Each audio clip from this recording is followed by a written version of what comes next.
I linked up Belinda to Wangeshi Kimata, the founder of Pastry Pleasures Bakery that has been in existence for the past 6 years, for some advice on the pastry business. Hi Wangeshi. Hello. I'm Belinda. I am an entrepreneur in the pastry business. So my business name is Fred's Kitchen. I started it sometime last year. Well, a little bit back, but like officially Fred's Kitchen started last year. So I saw your Facebook or your Instagram page, Pastry Pleasures, and I've been going through it. I follow up on the post and everything, and I thought you're doing really well for an online home baker, which is also what I do. So I thought maybe I can get a few tips from you and learn, the nitty-gritties of the business. You're welcome. What would you like to know? So give me a brief history of how you started, why you started, and how the journey has been. Pastry Pleasures began firstly as more of a friends thing. When we used to do, in campus we used to do potlucks, where you'd go to your friend's house with something. I used to bring desserts because my mom used to bake for us. And then after a while, I was very curious about how when you go to a bakery, most of the time you find the cream is very, very white. So that's where my curiosity began, because when we'd bake with my mom, how we do our icing, we'd never get it as white as I want. So my dad asked if I could go to a baking school and see what they do. And I went for a very short course, learned, and then when I came back home, after uni, right before graduation, I had a whole year before graduation. So while waiting for an internship or a job, I started baking. Firstly for the house, I'd tell my dad to buy cake for the house, and then I started selling to my aunties, friends, and then word of mouth. Someone telling someone, I started now baking as a business. Okay, so you do it full time? Yes, now I do it full time. Okay. So how do you go about it? How has it been, like the pricing, getting clients, deliveries, all the aspects of the business?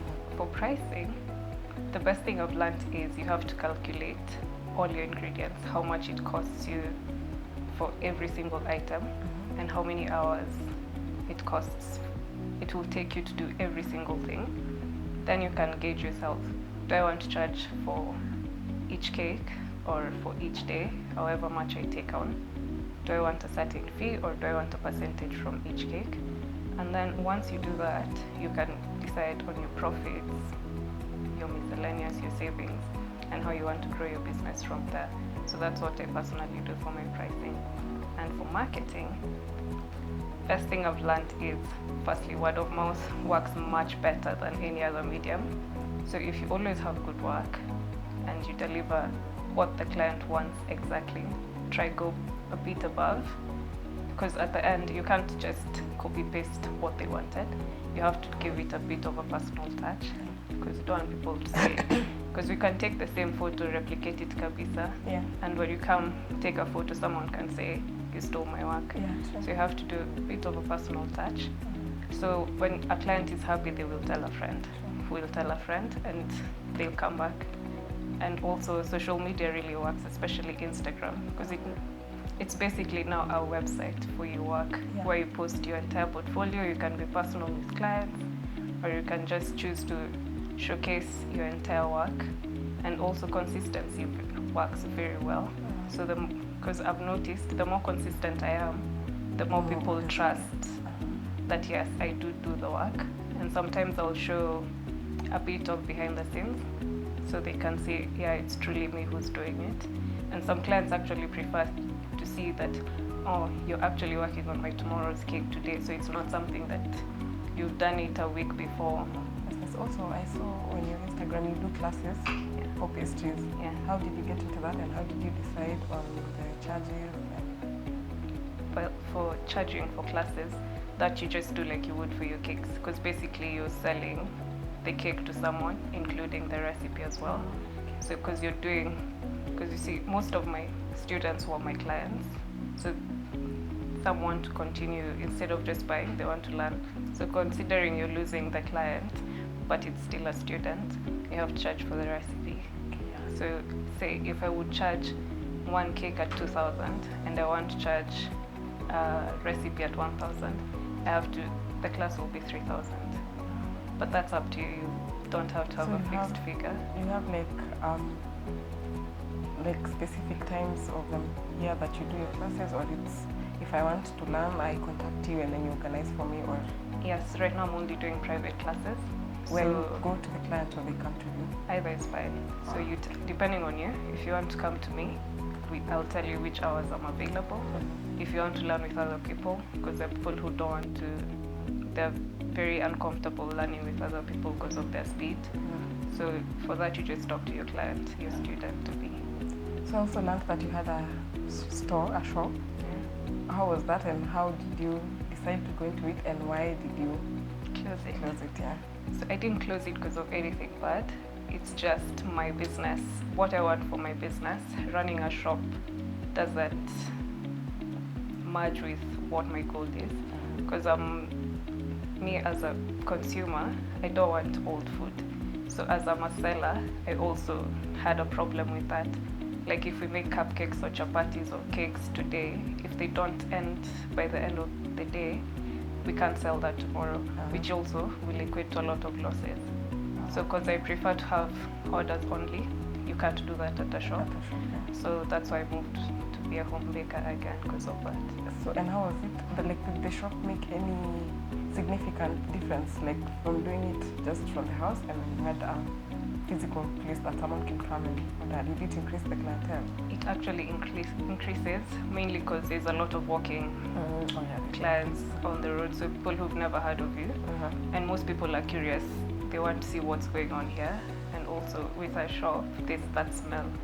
So as you're passing, you can smell there's something over here you want to come in. So it does increase your sales more than at home. And would you go back to the same? I don't think so. I would only probably just open like a commercial kitchen, but not a bakery again. After meeting up with Wangeshi of Pastry Pleasures, I have picked up a few lessons from her. First one is consistency in the business. Be very consistent all through. The second one is professionalism. For any business to prosper, you should treat your clients professionally and keep the customer relation good so that they keep coming back and they get you referrals. And another thing I've learned is customer feedback.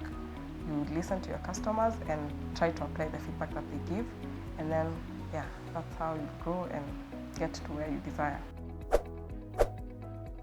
This week on the Hustle Hangout, we feature Ruth Kabochi, the founder of Mimi Africana, that seeks to support women in rural areas and urban slum through making dolls out of crochets. The reason why I began Mimi Africana was because I had worked with communities before in the slums, doing some feeding programs, and so I felt the need of supporting the women there, so that instead of just having a meal a day for the kids, once we empower the women, then the women will be able to support their homes. I think it's a fun product, first of all, and then we already had a product for the women and the men, and so we were looking for something that the kids would also have, and so we decided to do, and we were looking also to do handmade products, so we decided to go on crocheting. Yeah, and that's how we came about doing the doll. Our main clienteles are, we have an international market, although it's not so big. We also have local markets. We go for the pop-up markets. Then we also have a few guest houses we take our staff to.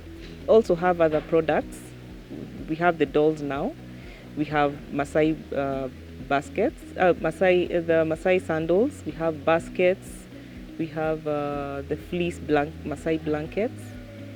Yeah, and we actually have beaded cups, the traditional cups we used to take uji with. Now we are beading them all round to make them look more Africanized. I want to get into the international market more because, like, when I started the online shop and when I was looking at I don't know what to call it, like when you're analyzing the page, I realized most of the people coming into the page are international markets.